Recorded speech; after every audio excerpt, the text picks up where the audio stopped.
जय श्री कृष्णा, राधे राधे। आज की इस वीडियो में हम जानेंगे श्रावण मास में पड़ने वाले प्रदोष व्रत के बारे में।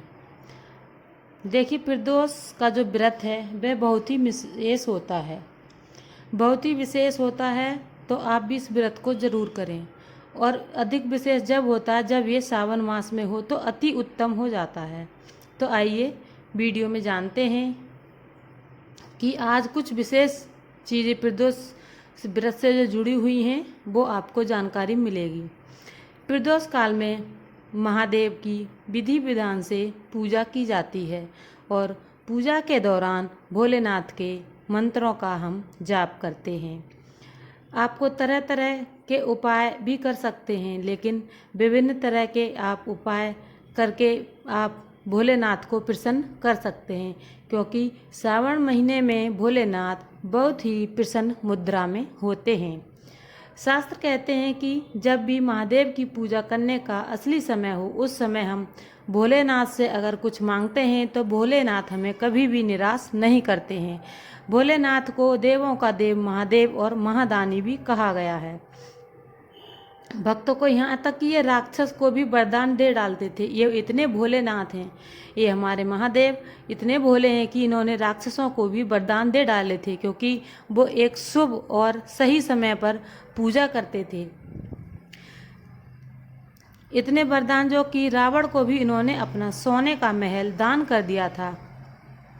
तो आइए, जो भी भक्त महादेव को सही टाइम पर सही विधिवत पूजा अर्चन करता है, भोलेनाथ उसकी मनोकामना जरूर पूरी करते हैं। सच्चे दिल से मांगिए, पूरी निष्ठा से मांगिए तो जरूर मिलेगा। अब देखिए, बात करते हैं सावन मास के आखिरी अंतिम प्रदोष के बारे में। देखिए, प्रदोष का व्रत 17 अगस्त को पड़ रहा है। 17 अगस्त को दिन शनिवार है। बहुत सारे लोग प्रदोष का व्रत अगर प्रारंभ करना चाहते हैं, अगर शुरुआत करना चाहते हैं तो आप कर लीजिए, कोई भी दुविधा नहीं है। बहुत सारे लोगों को देखा तो मंदिर गई थी, वहाँ भी लोग प्रदोष के व्रत में बातें कर रहे थे। बहुत सारे लोग ऐसे मिले थे मंदिर में जो प्रदोष का व्रत करते हैं और उनकी मनोकामनाएं पूरी हुई हैं। बल्कि ऐसा कोई भी भक्त नहीं है जिसको भगवान शिव ने कोई वरदान नहीं दिया हो या अपनी दया दृष्टि नहीं दिखाई हो। और देखिए, जिन लोगों को संतान नहीं है, आप भी इस व्रत को कर सकते हैं, क्योंकि अगर संतान नहीं है, चाहे जो भी है, आप भगवान भोलेनाथ को प्रसन्न कीजिए, आपकी गोदी अवश्य भरेगी। और प्रदोष व्रत को आप करके देखिए, आप जरूर ही जरूर अपने लक्ष्य में सफल होंगे।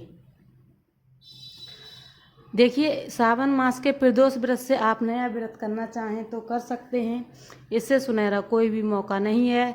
आप उनका पूजन कीजिए और भगवान को अपनी मनोकामना बताइए। भोलेनाथ जरूर आपकी मनोकामना पूरी करेंगे। पूजा करने के बाद आप भोलेनाथ की आरती जरूर गाएं। अगर आपसे आरती नहीं आती है तो आप फ़ोन में देखकर या किताब से भी आरती कर सकते हैं। भोलेनाथ को बेलपत्र बहुत ही प्रिय है, तो आप भोलेनाथ को प्रसन्न करने के लिए बेलपत्र पर राम का नाम लिखकर भी अर्पित कर सकते हैं। इससे उनकी बहुत बड़ी कृपा हम सबको प्राप्त होती है। भोलेनाथ की प्रसन्नता के लिए हम माता पार्वती को भी श्रृंगार की सामग्री अर्पित करते हैं। देखिए, ये जो भी व्रत हैं, आप जब भी भोलेनाथ की पूजा करें तो माता पार्वती के लिए भी श्रृंगार की सामग्री जरूर अर्पित करें, कि वो शक्ति की देवी हैं और हमारे जीवन से दुखों को दूर करती हैं। प्रदोष काल में महादेव की पूजा के लिए दूध, दही, घी, शक्कर साथ सब कुछ इकट्ठा कर लीजिए, भस्म इकट्ठा कर लीजिए, और बेलपत्र, भांग, जो भी मौसमी फल है, आप उन सब को इकट्ठा करके आप भोलेनाथ को अगर प्रसन्न करना चाहते हैं तो इन सब सामग्री के साथ साथ आप एक आंकड़े के पत्तों की माला भी बना लीजिए। चाहें तो आप भोलेनाथ को फूल भी अर्पित कर सकते हैं और भोलेनाथ की विधि विधान से पूजा करें। अगर आप संभव है तो मंदिर ही जाकर पूजा करें। अगर आप मंदिर नहीं जा सकते हैं तो आप मिट्टी का शिवलिंग बनाकर आप घर में भी पूजा कर सकते हैं। मिट्टी के शिवलिंग को हम पार्थिव शिवलिंग भी बोलते हैं। और आप शाम की पूजा में दीपक अनिवार्य रूप से जला दीजिए। अगर आप किसी भी मनोकामना को पूर्ण करना चाहते हैं और बहुत दिनों से प्रयासरत हैं, आपके काम नहीं बन पा रहे हैं, तो आप इस काम को कर लीजिए कि आप दीपक जलाकर कम से कम 11 दीपक जलाएं और आप शिव मंदिर में उन्हें रख के आएं और भगवान भोलेनाथ से प्रार्थना करें कि हे भोलेनाथ मेरी मनोकामनाएं पूरी करें। दीपक जलाने का जितना अधिक पुण्य फल मिलता है उतना हम कभी भी सोच भी नहीं सकते कि हम दीपक जलाने से कितना पुण्य प्राप्त करते हैं।